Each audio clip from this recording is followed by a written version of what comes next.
ప్రభు నామానికి మహిమ కలుగును గాక. మీ అందరికీ నా హృదయపూర్వక వందనాలు. మీరందరూ బాగున్నారు గదా! నేను గూడా బాగున్నాను దేవుని కృపను బట్టి. అయితే ఒక విషయాన్ని మీకు పంచుకోవాలని మీ ముందుకొచ్చాను. ఎందుకంటే చాలామంది వాళ్ళు ఎదుర్కొన్న పరిస్థితులను చూసి, వారు ఎదుర్కొంటున్న అవరోధాలు చూసి చాలా బాధపడతా ఉంటారు. వాస్తవమే. ఎందుకంటే ఎదురవుతున్న పరిస్థితులు ఆ కఠినత్వం కలిగిన ఒత్తిడిని బట్టి అతను చాలా బాధపడతారు.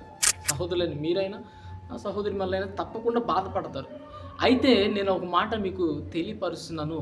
యోసేపు జీవితాన్ని మనం చూసినట్లయితే, మన యోసేపు జీవితాన్ని పరిశీలనగా తెలుసుకున్నట్లయితే అసలు చాలా మంచి చక్కని విషయాన్ని మనం చూడగలుగుతాం. మనం ఎక్కడైనా సరే దైవజనులు బైబిల్ చదవండయ్యా అనంగానే మనం ప్రారంభించే అధ్యాయం, మనం ప్రారంభించే పుస్తకం ఏదండి? ఆదికాండమే కదా! ఆదికాండంలో ఉన్న వ్యక్తే కదా యోసేపు. తప్పకుండా మీరు చదివి ఉండుంటారు. అయితే అతని యొక్క జీవితాన్ని మనం చూసుకున్నట్లయితే 37వ అధ్యాయం నుంచి ప్రారంభమవుతుంది. చక్కగా అతని గురించి కొన్ని విషయాలు పొందుపరచడం జరిగిద్ది. తన అన్నలు చేస్తున్న తప్పిదాలన్నీ తన తండ్రికి తెలియపరచడం, తన తండ్రి తను ఎక్కువగా ప్రేమించడం, తనకు ఒక నిలువుటంగిని తనకివ్వటము, ఇంక మనం అన్నీ చూస్తూ ఉంటాం. అక్కడి నుండి ప్రారంభం అవుతూ ఉంటుంది యోసేపు జీవితం.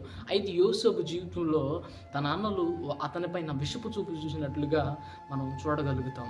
అది యోసేపుని ఏ విధమైన చేతనైనా సరే వీడు మన తండ్రికి వీడు ఫిర్యాదు చేస్తున్నాడురా, ఇదిగో ఈ కలలు కనేవాడు అని చెప్పేసి ఇతని పైన వీళ్ళు కక్ష పెట్టుకోవటం ప్రారంభమైంది. హల్లెలూయా. ఈ కక్షను వారు ఉంచుకొని అతన్ని ఏ విధమైన చేతనైనా సరే అతన్ని లేకుండా చేయాలని వాళ్ళ ఆలోచన బహుశా అయ్యి ఉండొచ్చు. అయితే వీళ్ళు గొర్రెలు కాచుకుంటూ వెళ్ళారు అన్నలు. వెళ్తే అయ్యా అన్నలు ఎలా ఉన్నారో, క్షేమం ఎలా ఉందో అని చెప్పేసి తను ఉన్న యోసేపుని పంపించడం జరిగింది యాకోబు. అయితే యోసేపు ప్రయాణం వెళ్తూ ఉంటాడు. వెళ్ళిన తర్వాత వాళ్ళంత దూరంలో చూసి, అరే కలలు కనేవాడు వస్తున్నాడురా, మన పైన పిత్తులు చెప్పేవాడు, తండ్రికి చెప్పేవాడు వస్తున్నాడురా, వీడిని ఈరోజు ఏ విధమైన సరే వైనం చేయాలరా అని చెప్పేసి వాళ్ళు అనుకుంటూ ఉంటారు. అయితే వాళ్ళు ఆ విధంగా అనుకున్న తర్వాత చంపాలనుకుంటారు. కానీ అందులో ఒక వ్యక్తి అంటాడు, అరే కాదు మనం చంపకూడదు, వీడు మన రక్తం కదా, మన తమ్ముడు కదా అని చెప్పినప్పుడు ఇతని గుంటలో పడవేయటం, అక్కడి నుంచి ఇష్మాయిల్ వెళ్తూ ఉండంటే ఆ ఇష్మాయిల్కి ఇతను నమ్మటము, ఇతన్ని తీసుకువెళ్ళి పోతీఫరు కొనటం, ఇదంతా దేవుడు ఏర్పరిచిన ఒక ప్రణాళికలాగా ఉంటుంది. చక్కగా ప్రణాళికలాగా ఉంటుంది. అయితే అక్కడ వెళ్ళిన పోతీఫరు దగ్గర ఎంతో నమ్మకంగా ఉంటాడు, ఎంతో విధేయత కలిగి ఉంటాడు. తన భార్య పోతీఫర్ యొక్క భార్య అతను శోధించినప్పటికీ ఆ శోధనకి గురి కాకుండా శోధించిన ప్రతిసారికి దినదినం శోధిస్తున్నప్పుడు ఎవరు లేరు కదా పాపం చేయొచ్చు అంటే కాదు జీవం కలిగిన నా దేవుడు చూస్తున్నాడు, నేను పాపం చేయనని చెప్పేసి ఆయన బలవంతంగా పట్టుకున్నప్పుడు చేతిలో నుంచి అతను ఎదిరించుకునేప్పుడు అతను చక్కన పట్టుకొని ఇతను నన్ను పాడు చేయబోతున్నాడు అని చెప్పేసి అల్లరి చేసి ఆర్భటం చేసినప్పుడు అతన్ని అక్కడ ఉన్న జనం అందరూ కొట్టుండొచ్చు, బహుశా కొట్టే ఉండొచ్చు. కొట్టిన తర్వాత అతన్ని తీసుకెళ్ళి చెరసాల్లో వేశారు.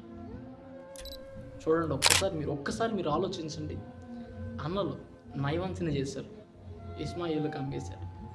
సరే అక్కడి నుంచి మరి పోయామా అని చెప్పేసి ఉంటే పోతీఫర్ కొనుగోలు చేశాడు.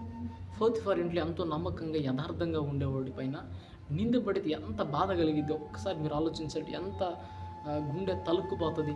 కానీ నింద కూడా వేశారు. అక్కడ చేయన తప్పుకి నిందేసి చెరసాల్లో వేయబడ్డాడు. సరే చెరసాల్లో ఏమన్నా బయటకు వస్తానికి అవకాశం ఉందంటే పానదాయకులకు వస్తే వాళ్ళు తప్పకుండా కళ చెప్పినప్పుడు అయ్యా గుర్తు చేసుకోండి అని చెప్పి ఒక వ్యక్తికి చెప్పినప్పుడు వాళ్ళు 2 సంవత్సరాలు పట్టింది. తర్వాత రాజుకి తెలియపరచబడింది. రాజు ఒక కళ కన్నాడు. ఆ కళ భావాన్ని తెలియపరచడానికి పలానా వ్యక్తి ఉన్నాడు, నాకు అలా కళ వచ్చినప్పుడు అలా చెప్పాడు, అదే జరిగింది రాజా అని చెప్పినప్పుడు సరే అతను పిలిపించినాడని చెప్పేసి చెప్పాడు.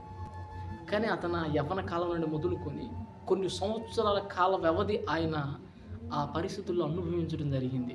ఆ వేదనకరమైన పరిస్థితులు అనుభవించడం జరిగింది. కానీ దేవుని కృప ఏంటంటే యోసేపు ఎక్కడ అడుగు పెడితే అక్కడ దేవుడి సన్నిధి అతని యోసేపుకు తోడుగా ఉండడం జరిగింది.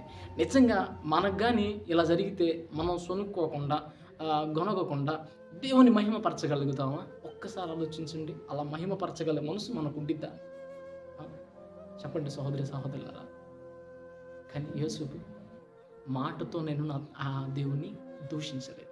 మరి ఇప్పుడు మనం ఎదుర్కొనే మన శ్రమ కాలం కానీ ఇబ్బంది కాలం కానీ ఎంతవరకు అయ్యా అంటే ఒక కాల పరిధిని ఏర్పరిచాడు. అది 1 సంవత్సరమో 3 నెలలో, 2 నెలలు, నెలలో, 10 రోజులు ఏదో ఒక సమయాన్ని నిర్ణయించి పెట్టాడు. కానీ యోసేపు ఎన్ని సంవత్సరాలు ఆ శ్రమను అనుభవించాడు? ఒక్కసారి ఆలోచించు. యోసేపు కంటే నీ పరిస్థితులు అంత కఠినంగా, అంత ఇబ్బందికరంగా ఉన్నాయా? చెప్పు సహోదరి సహోదరులారా.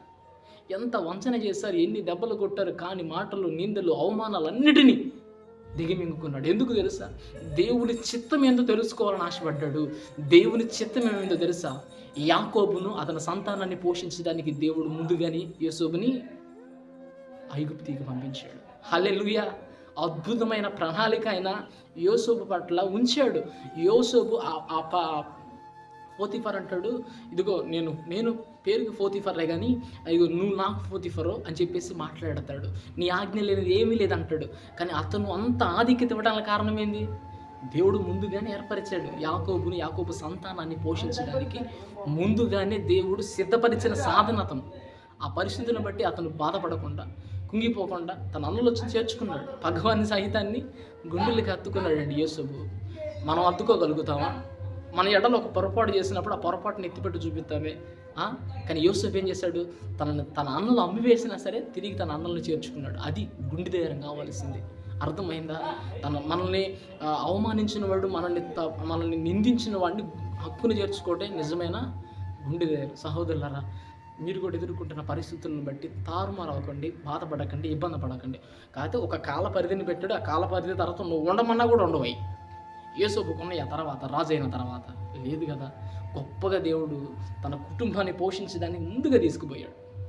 చుట్టుపక్కల మొత్తం కరువు వచ్చింది. ఆ కరువు కాలంలో యోసేపుకు దేవుడు జ్ఞానాన్ని ఇచ్చి యోసేపును వాడుకొని అనేక మందిని పోషించాడు. తప్పకుండా ఆ విధంగా నిన్ను కూడా దేవుడు చేయగలుగుతాడు. కాకపోతే కొద్ది కాలం ఓర్చుకో. కొద్ది కాలం శ్రమ అనేది అట్టి కాలం అంత ఉండదు. కాబట్టి ఆ కొద్ది కాలం ఓర్చుకున్న తర్వాత శ్రమ వచ్చావు, నీ దీవెన నాకు ఇచ్చిపో, నీ ఆశీర్వాదం ఇది ఇచ్చి నాకు పో అని చెప్పేసి నువ్వు అనగలిగితే తప్పకుండా వచ్చిన శ్రమ నీకు దీవెనిచ్చి వెళ్తుంది. హల్లెలూయా! వచ్చిన శ్రమ తప్పకుండా నీకు దీవెనిచ్చి వెళ్తుంది. కాబట్టి నువ్వు నిరుత్సాహపడొద్దు. నీ ముందు యోసేపు అనే వ్యక్తి ఉన్నాడు. అతనికంటే మన పరిస్థితులు బహుగడ్డేం కాదు. అతన్ని పట్టుకొని, ఆ మాటలు పట్టుకొని మన ప్రార్థనలో జ్ఞాపకం చేసుకుంటూ ముందు కొనసాగుదాం. దేవునికి మహిమ కలుగునుగా.